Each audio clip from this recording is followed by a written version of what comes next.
तो इक्वेशन करते हैं। Consider concave mirror and a convex lens. उसका रिफ्रैक्टिव इंडेक्स दे रखा है लेंस का और फोकल लेंथ 10 सेंटीमीटर ईच। तो लिख लेते हैं focal length of mirror 10 centimetre और फोकल लेंथ ऑफ लेंस ये भी 10 सेंटीमीटर है। दोनों की फोकल लेंथ पॉजिटिव होगी, ठीक है, अपने साइन कन्वेंशन जो अपन यूज करते हैं उसके according. Separated by distance of 50 centimetre जैसा दे रखा है as shown in the figure. An object is placed at a distance of 15 centimetre from the mirror, है ना, ये ऑब्जेक्ट है, ये रेड एरो जो बना रखी है ये ऑब्जेक्ट है। अच्छा, it's erect image formed by this combination has magnification of m1। तो इस कॉम्बिनेशन से जो इस ऑब्जेक्ट की जो इमेज बनती है वो बोला इरेक्ट इमेज बन रही है और उसका मैग्निफिकेशन m1 है ना। तो अभी देखते हैं m1 जो है वो क्या है एग्जैक्टली।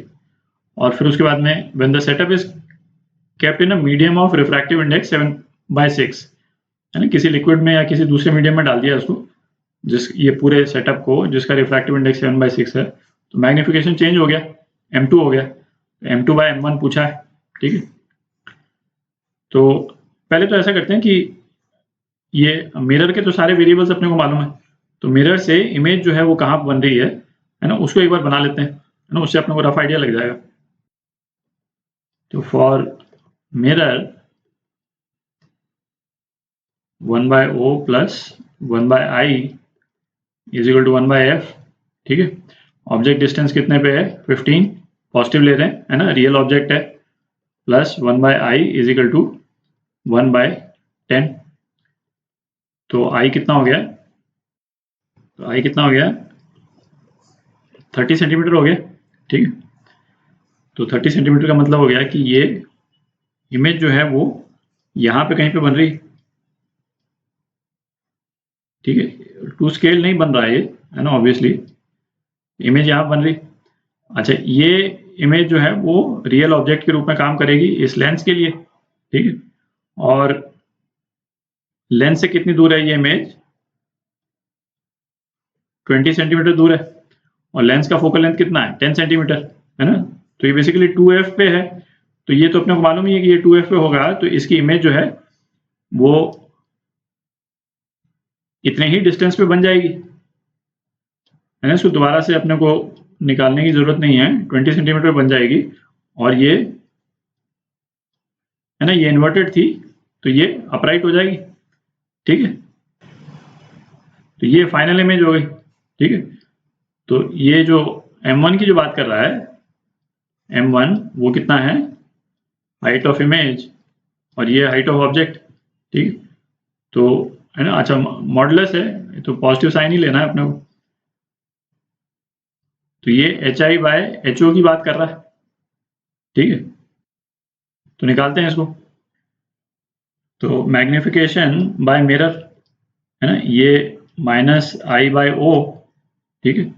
और मतलब इमेज, इसको IM कर देते हैं और इसको OM कर देते हैं, है ना, इमेज डिस्टेंस ऑफ मिरर या फॉर मिरर और ऑब्जेक्ट डिस्टेंस फॉर मिरर। तो ये कितना हो गया -30 बाय ऑब्जेक्ट डिस्टेंस कितना है 15, ठीक है। तो मैग्निफिकेशन बाय मिरर ये है, ये कितना हो गया -2 हो गया, -2 चूंकि इन्वर्टेड आ रहा है, ठीक है। अच्छा, अब इसी तरह से magnification by lens minus image distance of lens upon object distance for Lenz. तो ये तो दोनों बराबर ही हैं, ठीक। तो -20/20, तो ये -1 हो गया, ठीक है। साइज जो है इसका सेम ही रहेगा। तो m1 जो है वो कितना हो गया magnification of mirror into magnification of lens, तो 2 हो गया। तो m1 जो है वो अपना 2 आ रहा है, ठीक है। अच्छा, अब m2 निकालते हैं, है ना। पूरे सेटअप को हमने एक मीडियम में डाल दिया जिसका रिफ्रैक्टिव इंडेक्स 7.6, तो करते हैं उसको। अच्छा, अब एक चीज देखें कि अपने पूरे सेटअप को किसी एक मीडियम में डाल दिया जिसका रिफ्रैक्टिव इंडेक्स 7/6 है, तो मिरर की इमेज पे तो कोई फर्क पड़ेगा नहीं, ठीक है। मिरर के केस में तो चूंकि कोई रिफ्रैक्शन हो नहीं रहा है कहीं पे भी, है ना, तो रिफ्लेक्शन वगैरह जो होगा जैसे पहले होता आ रहा था उसी तरह से मीडियम में भी होगा। तो ये जो इमेज डिस्टेंस मिरर के लिए अपने पास में आई थी, ये इस वाले केस में भी उतनी ही वैलिड होगी, ठीक है। तो इमेज जो है वो मिरर से जो इमेज है वो एग्जैक्टली सेम जगह पे यहाँ 30 सेंटीमीटर पे बन जाएगी, और ये डिस्टेंस जो है पिछली बार की तरह ये 20 सेंटीमीटर ही रहेगा, ठीक है। तो इस रिजल्ट को अपन ने नोट कर लिया, अब इसको भी मिटा देते हैं। अच्छा, जो लेंस की फोकल लेंथ चेंज हो जाएगी उसको निकाल लेते हैं। तो लेंस मेकर्स फॉर्मूला जो था वो क्या होता था, 1/f is equal to μ2 upon μ1 minus 1/r1 minus 1/r2, ठीक है। और μ1 जो है वो सराउंडिंग का रिफ्रैक्टिव इंडेक्स और μ2 जो है लेंस का रिफ्रैक्टिव इंडेक्स, ठीक है। तो जब एयर था सराउंडिंग में तो फोकल लेंथ कितनी थी इसकी, 10 सेंटीमीटर थी, ठीक है।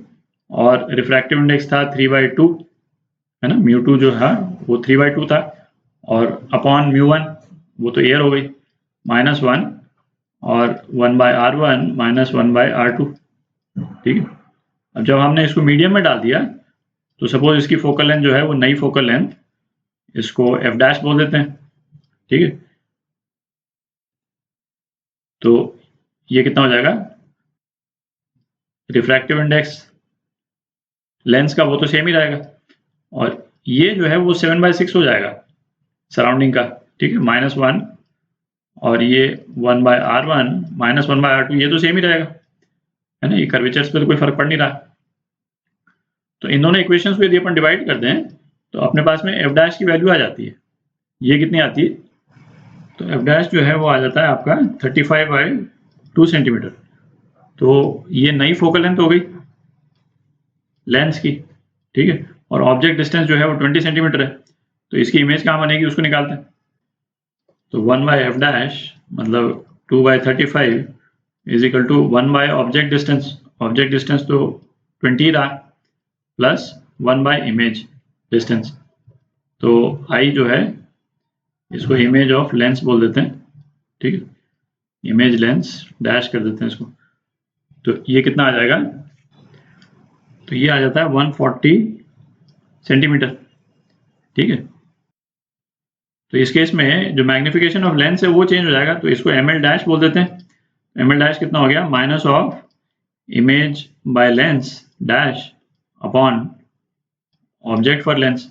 तो ये कितना हो गया, -140/20, तो ये -7 आ गया, ठीक है। तो m2 जो है वो कितना हो जाएगा, मैग्निफिकेशन ऑफ मिरर वो तो सेम ही रहा, into magnification of lens dash, है ना, ये चेंज हो गया बस केवल। तो ये हो गया आपका, पहले ये -2 आया था इंटू -7, तो ये 14 हो गया, ठीक है। तो m2 जो है आपका 14 आ गया। तो m2/m1 अब आप निकाल सकते हैं, m2/m1 इज इक्वल टू 14/2, तो 7 आ जाएगा, है ना, ये आपका आंसर।